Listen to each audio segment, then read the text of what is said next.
அனைவருக்கும் வணக்கம். அனைவரும் நலமாக இருக்கிறீர்கள் என்று நினைக்கிறேன். வாழ்க வையகம், வாழ்க வளமுடன். முன்பதிவுகளில் எப்படி துரியாதீத தவம் செய்வது என்பதை பற்றி பார்த்தோம்.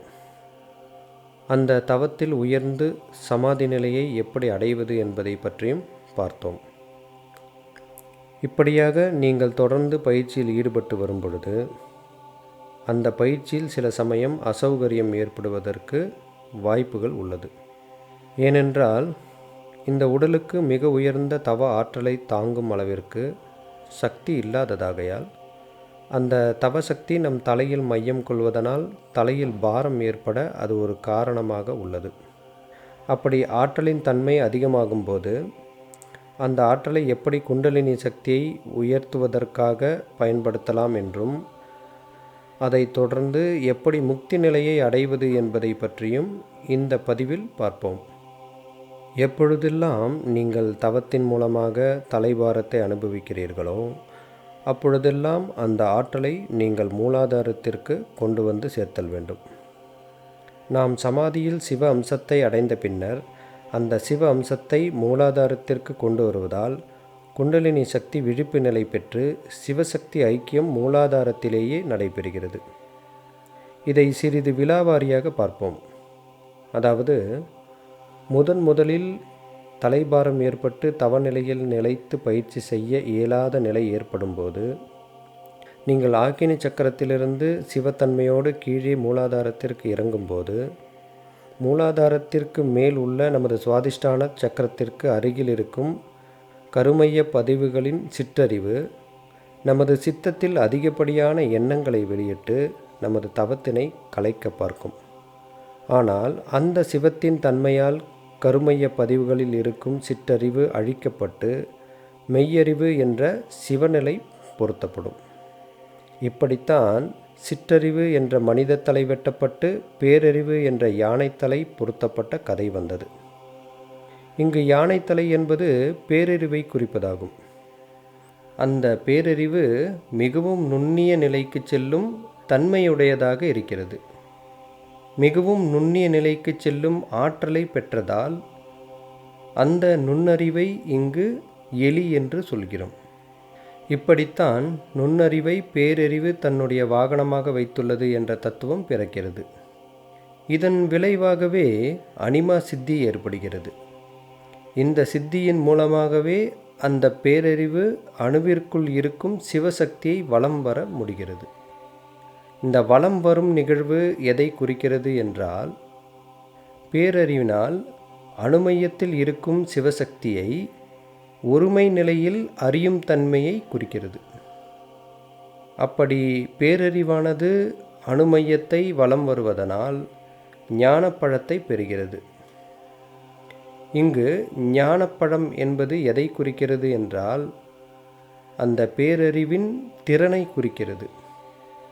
அந்த திறன் இதுவரை அதிசூக்கும ரகசியமாக பாதுகாக்கப்பட்ட ஒன்றாக இருக்கிறது. இதை இங்கு என் அப்பன் ஈசனின் அருளால் வெளியிடுகிறேன்.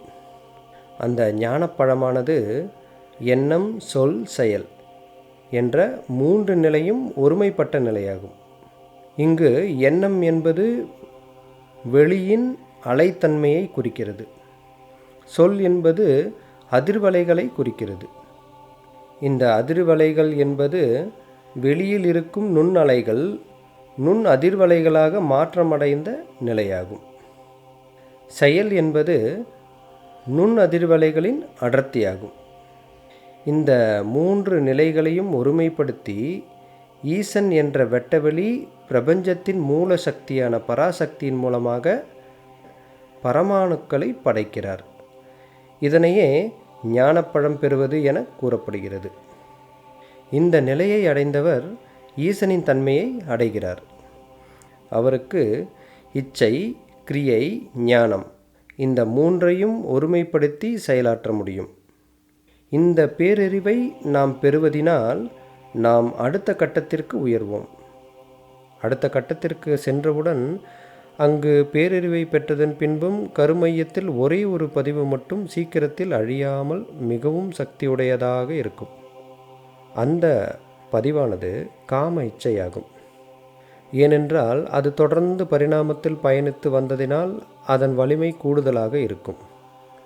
அதனால் தொடர் தவத்தை கலைக்கும் வண்ணம் அதன் இச்சாசக்தியை பயன்படுத்தி தவத்தை கலைக்க முற்படும். ஆனால் தொடர்ந்து அங்கு சிவ அம்சத்தை வைத்து தவம் செய்து வரும்பொழுது அந்த தவ அக்னியில் அந்த கருமைய காந்தகளம் அளவில் சுருங்கி இறுக்கம் பெற்று சாம்பலாகி பூமித்தன்மை பெற்றுவிடும். இங்கு சாம்பல் எனப்படுவது பூமித்தன்மையை குறிப்பதாகும். அந்த பூமித்தன்மையை பெற்ற காம இச்சையானது தன் நிலை மாறிய பின்னரும் உடலை வருத்தத்தக்க அரக்கத்தன்மையை பெற்றிருக்கும். அது எப்படி என்றால் 6 ஆதாரங்களிலும் இருக்கும் பஞ்சபூதங்களில் சலனத்தை ஏற்படுத்தி உடல் உபாதைகள் வருவதற்கு அது ஒரு காரணமாக மாறுகிறது. அதனால் இந்த நிலையில் தவ பயிற்சியை நிறுத்திவிடக்கூடாது. ஆனால் தொடர் பயிற்சியின் மூலமாக இதை சரி செய்துவிட முடியும். அப்படி சரி செய்வதற்கு சிவசக்தி ஐக்கிய நிலை ஏற்பட வேண்டும்.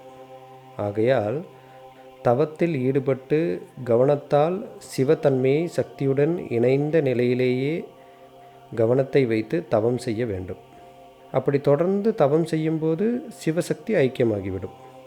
அப்படி சிவசக்தியின் ஐக்கியத்தால் ஸ்கந்தம் எனும் ஒரு புதிய ஆற்றல் பிறப்பெடுக்கும். அது ஒரு முட்டையைப் போல் கோள வடிவில் இருக்கும். அது மின்காந்த தன்மையை பெற்றிருக்கும்.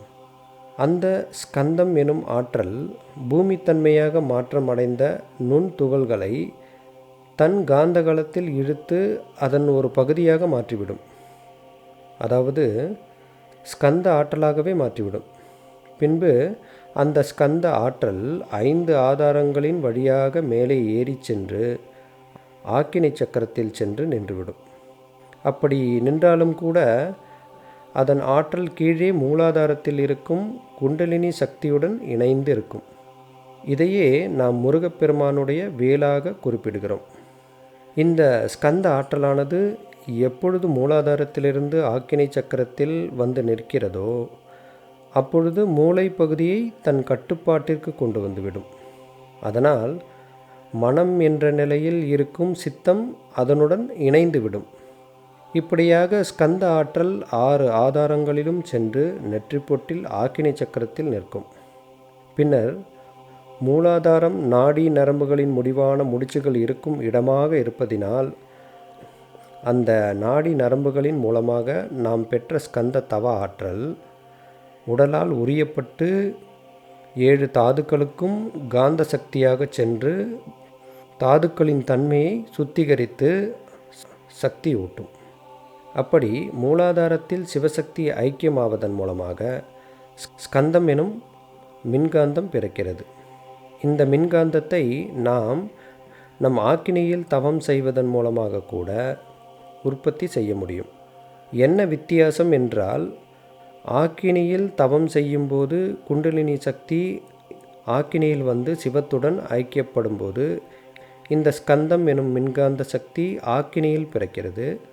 அதுவே நாம் மூலாதாரத்தில் சக்தியுடன் சிவத்தை இணைக்கும்போது மூலாதாரத்தில் இந்த ஸ்கந்த ஆற்றல் பிறக்கிறது. இந்த ஸ்கந்தம் எனும் ஆற்றல்தான் நம் தவப்பயிற்சியில் ஒளி உடல் ஏற்படுவதற்கு காரணமாக உள்ளது. இந்த ஸ்கந்தம் எனும் ஆற்றல் சிவசக்தி சரிபாதி நிலையில் ஐக்கியப்பட்டிருக்கும் பொழுது உற்பத்தியாகும் ஒன்றாகும். இந்த ஸ்கந்தம் எனும் வார்த்தையே காலப்போக்கில் ஸ்கந்தன் என்றும் கந்தன் என்றும் மாற்றம் பெறுகிறது. சிவசக்தியின் ஐக்கியத்தால் முருகிய ஆற்றலாக உற்பத்தியாவதால் முருகன் என்ற பெயரும் அமைந்தது. இந்த ஸ்கந்தம் எனும் ஆற்றலை மூலாதாரத்திலோ அல்லது ஆக்கினியிலோ மட்டும்தான் உற்பத்தி செய்ய முடியும். ஆனால் ஒரு முறை ஆக்கினியிலோ அல்லது மூலாதாரத்திலோ உற்பத்தி செய்துவிட்டால் அந்த ஸ்கந்த சக்தி எல்லா ஆதாரங்களிலும் நிறைந்து நிற்கும். இந்த ஸ்கந்தம் எனும் ஆற்றல் நம் மூலாதாரத்தில் ஏற்படும்போது ஓஜஸ் என்ற ஆற்றலாக வெளிப்படும். ஓஜஸ் என்பது உயிர் சக்தியின் சாராம்சமாக விளங்குகிறது. அதுவே நோய் எதிர்ப்பு சக்திக்கு முக்கியமான காரணமாக உள்ளது. ஓஜஸ் பெருகினால் ஆரோக்கியம் பெருகும். அந்த ஸ்கந்த ஆற்றலை ஆக்கினைக்கு செலுத்தினால் அதுவே தேஜஸ் என்ற நிலையை பெற்றிடும். தேஜஸ் என்றால் ஒளிமயம் என்று அர்த்தம். இப்படி ஒளி உடல் மேன்மையடைவதற்கு காரணம் அங்கே ஓம் எனும் பிரணவத்தின் அழுத்தம் அதிகமாவதால் அதிர்வலைகள் இறுகி ஓசையாகவும் பின்னர் ஒளியாகவும் மாற்றமடைகிறது. ஸ்கந்தம் சஹசிராரம் என்ற இடத்திற்கு போகும்போது அது ஆத்மனுடைய தன்மையில் மிக நுண்ணிய காந்த அலைகளாக அடக்கம் பெற்று சூக்கும ஒளியாக ஒடுங்கி நிற்கும். சஹசிராரத்திற்கு மேல் செல்லும்போது அந்த ஸ்கந்த ஆற்றலானது அதிசூக்கும நிலையை அடைகிறது. இதை காரண சரீரம் என்றும் சொல்லலாம். சஹசிராரத்தில் இருந்து கீழே இறங்கி 6 ஆதாரங்களுக்கு வரும்பொழுது அது மின்காந்தத்தின் தன்மையை பெறுகிறது. இந்த ஸ்கந்த ஆற்றலை ஒரு முறை சிவசக்தி ஐக்கியத்தின் மூலமாக வெளிப்படுத்திவிட்டால் உடலிலே ரசவாதம் சித்தியாகும். இந்த ஸ்கந்த ஆற்றலின் மூலமாகவே அஷ்டமா சித்திகளை அடைய முடியும். அப்படியாக விநாயகர் என்ற பேரறிவும் முருகன் என்ற ஸ்கந்தமும் நம் உடலிலே தவப்பயிற்சியின் மூலமாக மேன்மை அடைகின்றனர். இதனையே சிவகுடும்பம் என்போம். இந்த சிவகுடும்பத்தை நீங்கள் உங்கள் மூலாதாரத்தில் வெற்றிகரமாக ஒன்று கூட்டினால் நடுநாடியான சுழுமுனை சுத்தமாகிவிடும். அதனால் குண்டலினி சக்தி மேலே எழும் நிலை ஆரம்பமாகிவிடும். அது எப்படி என்றால், நடுவில் இருக்கும் நாடியை சுழுமுனை நாடி என்போம். சுழுமுனை நாடியானது புருவ மத்தியையும் மூலாதாரத்தையும் இணைக்கும் நடுநாடியாகும். இந்த சுழுமுனையின் உள் நடுப்பகுதியை பிரம்ம நாடி என்று சொல்வோம். அந்த பிரம்ம நாடியின் வழியாகத்தான் குண்டலினி சக்தி மேலெழும். சாதாரணமாக இந்த பிரம்ம நாடியானது ஒருவிதம் மஜ்ஜை போன்ற பசையால் அடைந்து நிற்கும். அந்த பசை போன்ற அடைப்பு மூலாதார சக்கரத்தில் ஏற்பட்டிருக்கும் அந்த தவசக்தியால் சுழுமுனையின் நடுவில் இருக்கும் பிரம்ம நாடியில் அந்த பசை போன்ற அடைப்பு சிறிது சிறிதாக பொசுங்கி சுத்தமாகிவிடும். அந்த பசை மொத்தமாக உருகும் வரை பிங்களை நாடி வழியாகத்தான் குண்டலினி சக்தியின் ஆற்றல் வெளிப்பட்டு கொண்டிருக்கும். இது சூட்டை உண்டாக்கும். இந்த நிலையில்தான் பல வண்ணங்களையும் வடிவங்களையும் நாம் பார்க்கிறோம். ஏனென்றால் சூட்டின் திணிவினால் ஒளி உண்டாகிறது.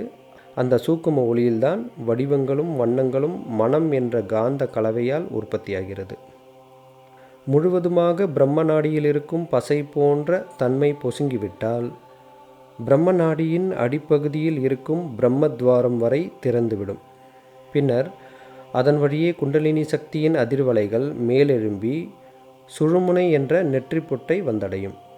அதன் அடையாளமாக 2 மூக்கிலும் சுவாசம் சமமாக ஓடும். அப்படி தொடர்ந்து சமமாக சுவாசத்தின் இயக்கம் இருந்தால் பிரம்மத்வாரம் திறந்த நிலையில் இருக்கிறது என்று அர்த்தம். அப்படி தொடர்ந்து திறந்த நிலையில் பிரம்மத்வாரம் இருந்தால் குண்டலினி சக்தி அதன் வழியே மொத்தமாக மேலே வரும். அப்படி குண்டலினி சக்தி மேலே வரும் பொழுது மூலாதாரத்திலிருந்து விசுத்தி சக்கரம் வரை இருக்கும் அந்தந்த சக்கரங்களின் சூக்குமம் மற்றும் அதிசூக்கும ஆற்றலையும் ஸ்கந்த சக்தியையும் பஞ்சபூதங்களையும் தன் சக்தியோடு இணைத்து 6வது சக்கரமாகிய ஆக்கினியில் வந்து பொருந்தி நிற்கும். இப்படி குண்டலினி மகாசக்தி ஆக்கினியில் பொருந்தும் பொழுது வாசியோகம் என்ற நிலை ஏற்பட்டு சுவாசம் அண்ணாக்கின் மேல் பகுதிக்கு சென்று ஆக்கினி சக்கரத்தில் ஒரு மணி போல குண்டலினி சக்தியுடன் ஐக்கியப்பட்டு நிற்கும். அதன் பின்னர் மூச்சு என்பது மேலும் கீழுமாக ஓடுவது என்பது இருக்காது. இது வெற்றிகரமாக நடந்தால் தேஜஸ் என்ற நிலை அதீதமான அளவில் கூடி ஒளி உற்பத்தியாவதற்கு காரணமாக ஆகிறது. அதனால் உடல் முழுவதும் ஒளியின் தன்மையை பெற்றுவிடும். இந்த நிலையில் சாதகர் நெற்றிப்பொட்டில் அருட்பெருஞ்சோதியை கண்டு பேரானந்தத்தை அனுபவிப்பார். இதுவே ராமலிங்க சுவாமிகள் அடைந்த உன்னத நிலையாகும். இது எதற்கு உதாரணமாக சொல்லலாம் என்றால், அண்டத்தில் கருந்துளைகளில் ஏற்படும் ஈர்ப்பு விசையின் ஈர்க்கும் ஆற்றலால் எப்படி அனைத்தும் இழுக்கப்பட்டு ஒளி ஏற்படுகிறதோ அதற்கு ஒத்ததாக இருக்கும். சாதாரணமாக குண்டலினி சக்திக்கு இயற்கையாகவே ஈர்க்கும் ஆற்றல் இருக்கும்.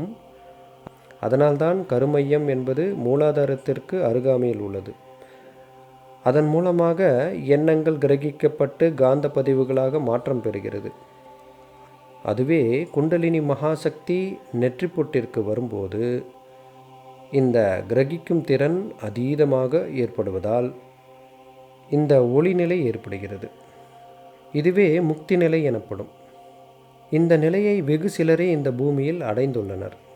இந்த நிலையை அடைந்தவர்கள் மரணமில்லாத பெருவாழ்வை பெற்றவராவார்.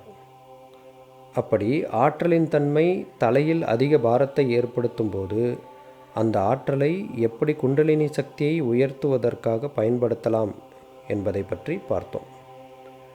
சாதாரணமாக நாம் குண்டலினி மகாசக்தியை எவ்வளவு காலம் முயற்சித்தாலும் அதை எழுப்புவது என்பது மிகவும் கடினமான ஒன்றாக இருக்கும்.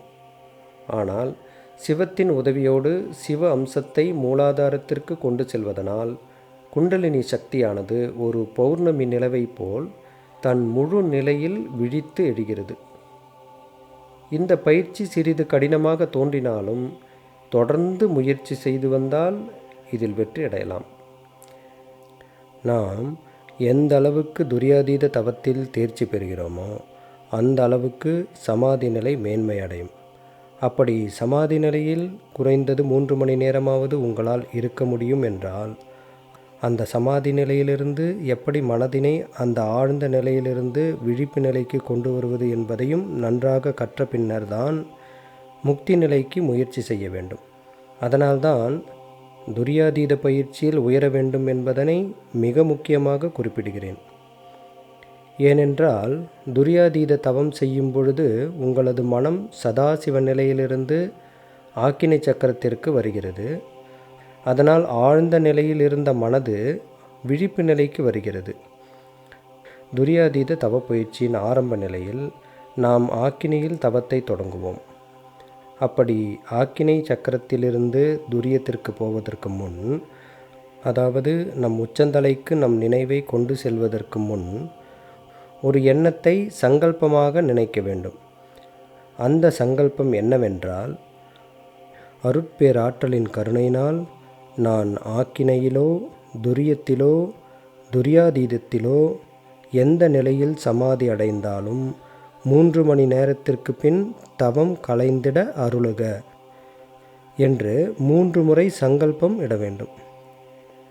அதன் பின்னர் தவத்தை மேல்நிலைக்கு தொடர வேண்டும். இப்படி செய்யும்போது மனம் எந்த அளவுக்கு ஆழ்ந்த நிலைக்கு சென்றாலும் 3 மணி நேரம் கழித்து தானாகவே விழிப்பு நிலையை அடைந்துவிடும்.